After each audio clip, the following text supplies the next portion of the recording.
नमस्कार दोस्तों, आज की कहानी का नाम है बुढ़ापे का न्याय। माँ, तुम चलो यहाँ से। क्यों इस तरह से जिल्लत भरी जिंदगी जी रही हो?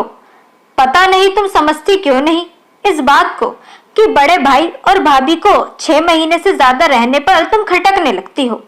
इसीलिए वो बार बार फोन करके मुझे बोलते रहते हैं कि माँ को आकर ले जा, अब तेरी बारी है, माँ को आकर ले जा। छोटा बेटा रमेश अपनी माँ पर झल्लाते हुए बोला। विमला अपने बेटे रमेश की बातों से परेशान नहीं थी, लेकिन फिर भी उनके माथे पर एक अजीब सी शिकंज थी। वे चुपचाप अपने कमरे में अपने बिस्तर पर बैठी हुई राम नाम की माला को जपे जा रही थी।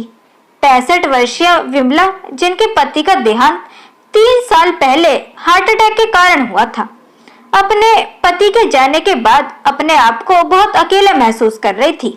2 बेटे राजेश और रमेश ने उनकी जिम्मेदारी तो ले ली थी, लेकिन वह जिम्मेदारी इस तरह थी कि 6 महीने बड़ा भाई माँ को रखता और 6 महीने छोटा भाई। दोनों भाइयों को अपनी माँ बोझ नहीं लगती थी, लेकिन उन्होंने अपनी माँ की जिम्मेदारी को कुछ इस तरीके से ही बांट रखा था कि माँ को अच्छा नहीं लगता था ये सब। विमला जी ने कभी भी किसी के सामने अपने दोनों बेटे और बहुओं की बुराई का जिक्र न किया। इतना ही नहीं, विमला जी कभी अपनी बेटी को भी ये नहीं कहती कि उनकी बहू ने आज उन्हें खाना दिया या नहीं। वह हमेशा यही कहती थी कि बेटी, मुझे तो अपनी पूरी जिंदगी अपनी बहुओं के साथ ही निकालनी है। बुरी बीते या भली बीते, अब इनके साथ ही मुझे रहना है। जैसी भी है, मेरी बहू और बेटे मेरा भविष्य ही है और उनके साथ ही मुझे आगे का रास्ता भी देखना है। बहुत ही सरल स्वभाव की औरत थी विमला जी, लेकिन शायद उनके बच्चे उस स्वभाव को समझ नहीं पा रहे थे। ऐसा नहीं है कि दोनों लड़के अपनी माँ से प्यार नहीं करते थे, लेकिन कहीं न कहीं वे अपनी माँ के उस दर्द को समझ नहीं पा रहे थे, जिसके कारण उसकी माँ अपने ही घर में जाने से कतरा रही थी। बड़े बेटे राजेश ने अपनी छोटी बहन सुधा को फोन किया और बताया, बहन देख, माँ अपने ही घर में जाने से पता नहीं क्यों कतराती रहती है। जिस घर में वो करीब 40 साल रही, और वही घर उसे सुहाता नहीं है। उनका मन भी नहीं लगता वहां, जबकि वो उन्हीं का घर है। तू ही बात कर और कुछ समझा, उनके मन में आखिर चल क्या रहा है। जब भी मैं उनको रमेश के पास जाने के लिए बोलता हूँ तो वह साफ मना कर देती है, कहती है मैं तेरे पास ही रहूंगी। पता नहीं क्यों उन्हें अपने ही घर में जाने से डर लगता है। मैं किराए के मकान पर बैठा हूँ और तू तो समझ सकती है कि 2 कमरों में रहना थोड़ा मुश्किल हो जाता है। बच्चे भी अब बड़े हो रहे हैं मेरे, और पूछने पर माँ हमेशा इस बात को टाल देती है। पता नहीं वहां पर उनके साथ ऐसा क्या होता है। क्या रमेश की बीवी माँ को कुछ बुरा भला कहती है? ये बात मुझे समझ नहीं आई। सुधा, एक तू ही है जिससे माँ दिल की बात कहती है। तू ही पूछकर बता, अगर उन्हें कुछ समस्या है तो हम उसका समाधान निकालते हैं ना। तू एक बार पूछ तो। सुधा ने अपने बड़े भाई राजेश को कहा। हाँ भाई, मैं बात करती हूँ, और फोन रख दिया। अगले दिन सुधा ने माँ को फोन मिलाकर पूछा, माँ कैसी हो, क्या हालचाल है? अब तो 6 महीने हो गए हैं, अब तो तुम्हें छोटे वाले भाई रमेश के पास जाना होगा। विमला ने बोला। कौन से बेटे ने तुझे फोन किया था? क्या मैं सब पर बोझ बन गई हूँ? सुधा बोली। नहीं नहीं माँ, मुझे किसी ने फोन नहीं किया, मैं तो बस पूछ रही हूँ क्योंकि भाइयों ने अच्छे तरीके से अपनी जिम्मेदारी को निभाया है ना।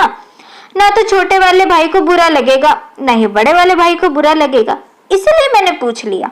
आप बताओ, अगर आपको कोई दिक्कत है छोटे भाई रमेश के पास रहने में तो मैं बड़े भाई से बात करती हूँ ना, और आप यहीं पर आराम से रहना फिर। विमला ने अपनी बेटी सुधा को बोला। काश तुम बच्चे समझ पाते अपनी इस माँ का दर्द। मैं उस घर में इसलिए नहीं रहना चाहती क्योंकि उस घर में आपके पिताजी से जुड़ी सारी बातें मुझे तंग करती रहती हैं। मैं उस अकेले कमरे में बैठी बैठी सिर्फ यही सोचती रहती हूँ कि अगर वह होते तो हम यहाँ बैठे होते, अगर वह होते तो इस शहर में हम साथ में खाना खा रहे होते, इस समय शाम की चाय पी रहे होते और इस समय सैर कर रहे होते। बस हमेशा तुम्हारे पिताजी ही मेरे नजरों के आगे रहते हैं। मेरा बिल्कुल भी मन नहीं लगता अब उस घर में। इतना कहते कहते विमला की आंखों में आंसू बरसने लगे और रोते रोते उसने फोन काट दिया। बेटी माँ के मन की व्यवस्था समझ गई थी। उसने तुरंत अपने भाई राजेश को फोन मिलाया और जो माँ से बात करी थी वह बात भाई को विस्तार से कह दी। राजेश ने कहा, सुधा, तूने तो ये बहुत अच्छा काम किया। हमें माँ के दिल की बात ही नहीं पता चल पा रही थी, जिस कारण पता नहीं हम माँ के साथ क्या ही अत्याचार कर रहे थे। अभी अत्याचार और नहीं होगा। माँ जब तक रहेगी मेरे साथ ही रहेगी। इतना कहकर राजेश ने फोन रख दिया और रमेश को कहा, रमेश, अगर माँ का मन नहीं है उस घर में आने का तो माँ कभी उस घर में अब नहीं जाएगी। राजेश ने सुधा और माँ के बीच की बात को रमेश को समझा दिया, जिससे रमेश भी सहमत हुआ और उसने कहा, राजेश भैया, आप किराए के मकान में रहते हो, बल्कि मैं अपने ही घर में रहता हूँ। आपकी कमाई भी कम है, तो जितना बन पड़ेगा आप मुझे अवश्य बताना, मैं आपकी मदद करूंगा। थोड़ी थोड़ी सहायता करने पर हम दोनों भाई मिलजुल कर आराम से रह लेंगे। राजेश और रमेश के बीच में प्यार का जोड़ और ज्यादा गहरा हो गया इस बात के बाद। और राजेश ने अपनी माँ को जब तक वहीं रखा जब तक वह खुशी खुशी उसके पास रहना चाहती थी। तो दोस्तों, कैसी लगी आपको आज की कहानी बुढ़ापे का न्याय? यह हमें कमेंट सेक्शन के थ्रू जरूर बताएं। वीडियो अगर आपको पसंद आई हो तो इसे लाइक जरूर करें, साथ ही इसे अपने दोस्तों के बीच भी शेयर करें। चैनल को सब्सक्राइब करना ना भूलें।